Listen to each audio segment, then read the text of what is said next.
It's a spooky time of year, gamers, so let's review Midnight Party. Check it out.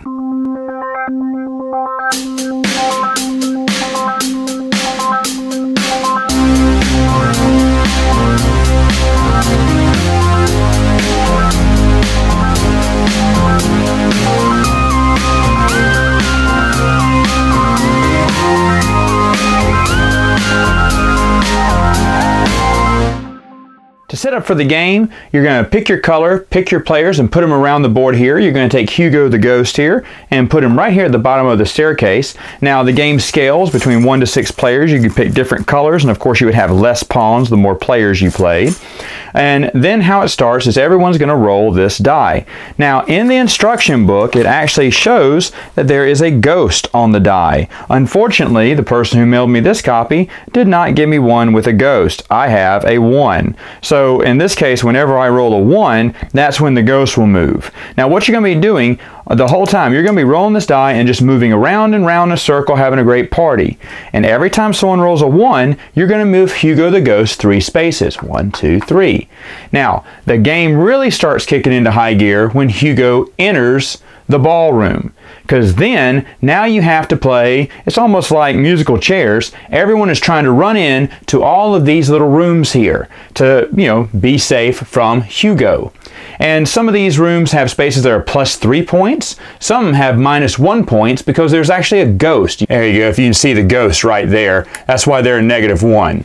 But either room that you get into would actually be pretty good because you don't want to get caught. Getting caught by Hugo would give you negative points. Let me explain. As you're running around, you have to reach these rooms by exact count. So if I rolled a 2, 1, 2, I am in the doorway there, I may enter. Now if there was another player there, I may not enter that. I must go to the next room.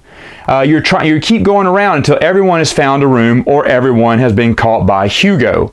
How Hugo catches you, if he is right here and he goes 1, 2, he's going to swallow that player whole because of course Hugo is hollow there, and so that's a really neat feature in the game. So once he swallows someone, Hugo will stop and that person will go to the bottommost staircase, which in this case would be -10, and it scales up to -9 all the way up to -3.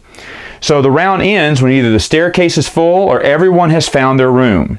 After that, you'll subtract and add points when necessary, and then sub the board again with Hugo being at the basement.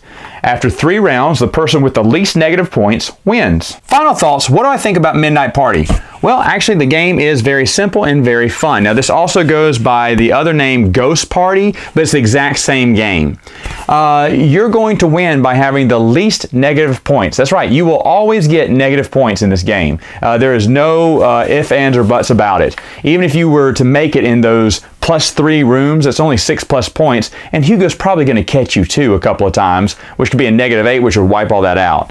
So that's kind of weird that you're going to win by the least amount of negative points, but hey, that's kind of the uniqueness of it. Now, this game is so well loved that I believe 25 years later, Germany came out with an expansion to it. Yes, an expansion to a children's game.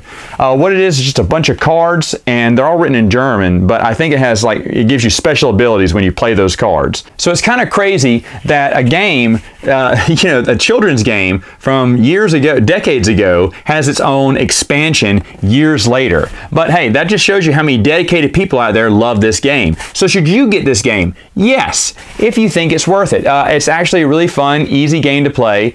Unfortunately, it does run a bit expensive on eBay and online. But if you can find this at a flea market or garage sale for a decent price, I would say pick it up. It's a fun time for that spooky time of year.